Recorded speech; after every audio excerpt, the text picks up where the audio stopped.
Hello everyone, and welcome back to this week's Sabbath School Nugget.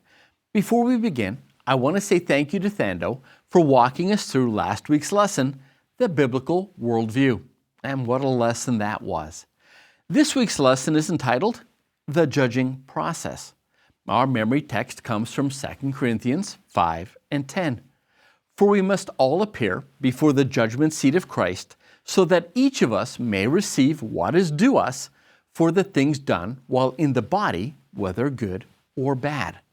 It's Sabbath's lesson, and this week we come to the issue of judgment, and we are reminded that there are three phases to judgment. We have the pre-Advent judgment, the millennial judgment, and the executive judgment. Sounds like a lot of judgment, right? And yet, as the lesson points out, if God has perfect knowledge, and He perfectly knows the hearts and minds of human beings, then why bother with a judgment at all? Why not skip over the pre-Advent judgment and the millennial judgment and go straight to the executive judgment? After all, He is perfect and a just judge, so why doesn't He just get on with it and get it over with and get on with the new heaven and the new earth? The lesson makes a very important point, that the process is not for God's benefit, but for ours. That in His great love for us, God includes us in the process so that when all is said and done, we too will be able to say, just and true are your ways, O God.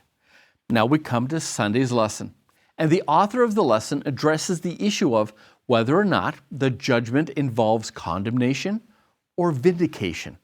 And the truth is, well, it's a little of both for those who have not accepted Jesus' offer of salvation to forgive and remove their sin. And they will come to the judgment, and they will only find condemnation. In other words, have you asked Jesus to forgive and remove your sin? Are you still carrying your own sin? You see, for the first group, the judgment will vindicate or prove that they are saved, that the cross of Christ did what God set out to do, and that is to redeem us.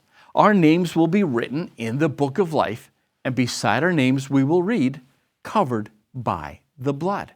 But for the lost, beside their names will be their sin that they still carry because they never accepted God's offer to forgive and remove their sin.